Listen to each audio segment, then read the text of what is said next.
चुनाव में गड़बड़ी की आशंका को लेकर चुनाव अधिकारी ने भेजी निर्वाचन आयोग को रिपोर्ट की कार्यवाही की मांग। 1 जून को होने वाले चुनाव में गड़बड़ी की आशंका को लेकर चुनाव अधिकारी ने निर्वाचन आयोग को शिकायत भेजकर चुनाव में व्यवधान पैदा करने वाले लोगों के खिलाफ कार्यवाही की मांग की है। अपनी रिपोर्ट में चुनाव अधिकारी सरोज कुमारी ने कहा कि IGRS पोर्टल पर झूठी शिकायत डालकर अधिकारियों को गुमराह किया जा रहा है, जबकि शिकायतकर्ता ना ही तो प्रबंध समिति के कोई सदस्य हैं और ना ही मतदाता हैं। दरअसल आपको बता दें कि 1 जून को बड़ौत के जनता वैदिक इंटर कॉलेज में चुनाव संपन्न होना है, जिसमें 18,100 मतदाता अपने मताधिकार का प्रयोग करेंगे। चुनाव को लेकर 24 मतदेय स्थल बनाए जाएंगे। सुरक्षा की अगर हम बात करें तो सुरक्षा को लेकर सुबह से ही मतदेय स्थल पर भारी पुलिस बल मौजूद रहेगा।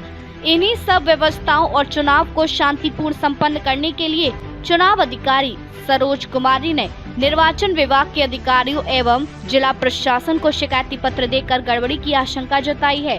चुनाव अधिकारी की रिपोर्ट पर जिला प्रशासन जांच पड़ताल में जुट गया है और कार्यवाही की बात कह रहा है। परिचय जानना चाहिए। मैं गवर्नमेंट हाई स्कूल चौधरी से प्रधानाचार्य और आजकल मुझे जनता वैदिक इंटर कॉलेज में चुनाव अधिकारी नियुक्त किया गया है।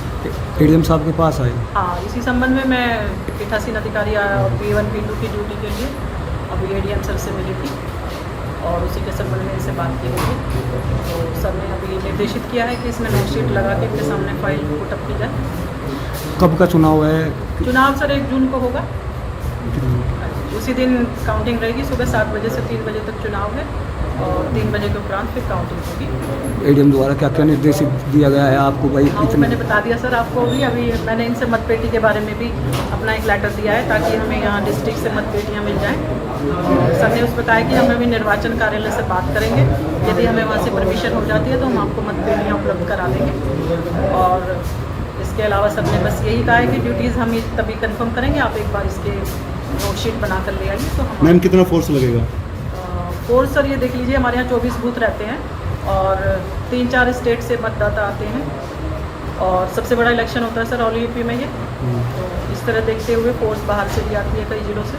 मैडम वोटर्स कितने होंगे? सर इसमें टोटल 18,100 वोटर्स हैं, जिसमें क्योंकि 2015 के बाद अब ये इलेक्शन हो रहा है तो इसमें काफ़ी बड़ी संख्या में कुछ वोटर्स जो बहुत बुजुर्ग थे वो मृतक भी हो गए हैं। तो इस तरह से टोटल मिलाकर यही कोई 7 से 8 हज़ार के करीब मतदाता आने की संभावना है। इसमें कितने प्रत्याशी भाग लेंगे? सर इसमें जो थे टोटल हमारे पास जो नामांकन आए थे वो 14 आए थे। उसमें से हमारे एक पैनल ने तो अपने पूरे टोटल 12 प्रस्तुत किए थे। इसके अलावा जो 2 हमारे पास आवेदन थे वो निरस्त हो गए थे क्योंकि उसमें गलत एंट्रीज थी। कुछ उसमें जो माता पिता के नाम भरे गए थे वो गलत थे। तो इस तरह से टोटल मिलाकर 11 प्रत्याशी तो निर्विरोध सेलेक्ट हो गए हैं और एक पद पर जो अध्यक्ष पद है उस पर 2 प्रत्याशियों के बीच में मुकाबला है और बस एक ही पद पर होना है। धन्यवाद जी। चुनाव के बीच में सर बहुत सारे व्यवधान कुछ लोग डाल रहे हैं जो कि अनावश्यक रूप से हमें परेशान कर रहे हैं, जो कि मतदाता सूची में मतदाता भी नहीं है और ऐसे ही उल्टे सीधे लेटर डाल के IGRS पोर्टल पे लेटर डाल के चुनाव प्रक्रिया को बाधित कराना चाह रहे हैं। तो आप अधिकारियों से मिले, उन लोगों के खिलाफ क्या हमने अधिकारियों से मिले हैं और हमने अपने सारे पेपर्स उन्हें पुटअप किए हैं, सबको बताया भी है। तो सभी अधिकारी हमसे सेटिस्फाई हैं और जो चुनाव प्रक्रिया है वो निष्पक्ष चल रही है। तो इस तरीके से ऐसे लोग कौन हैं? ऐसे आरोप लगाए जा रहे हैं कि हम लोगों ने धांधलेबाजी की है, हमने वो फार्म जो निरस्त किए हैं वो फर्जी रूप से निरस्त किए हैं, जबकि एक एक चीज़ मैंने क्लियर रूप से देख के की है। उसमें कोई भी इस चीज़ को चैलेंज नहीं कर सकता है कि मैंने कोई गलत काम किया। नहीं, जैसे ही लोग आरोप लगा रहे हैं, क्या है इनके मन में, क्या है? सर ये यही चाह रहे हैं कि किसी तरह ये इलेक्शन रुक जाए।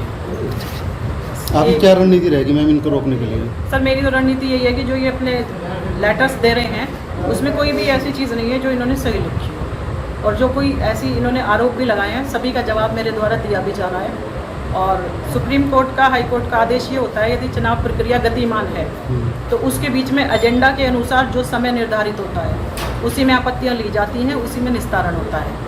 इसके बीच में यदि आपत्तियां आती हैं तो उनका निस्तारण चुनाव के बाद किया जाता है। तो प्रशासन से भी कुछ मांग करोगे ऐसे लोगों के खिलाफ कुछ कार्रवाई? हाँ सर, मैंने किया है। क्या? प्रशासन से भी मैंने ये कहा था कि इस तरह के जो लोग हैं जो फर्जी तरीके से कोई अध्यक्ष पद पर, प्रबंधक पद पर अपने आप को बता रहा है फर्जी तरीके से कि उनके खिलाफ मुकदमा दर्ज कराने की हमें अनुमति प्रदान करें।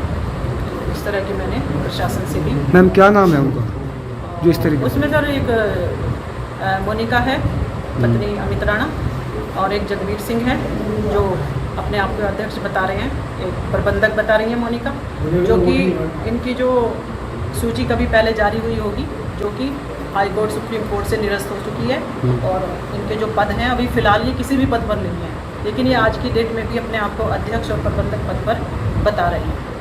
धन्यवाद।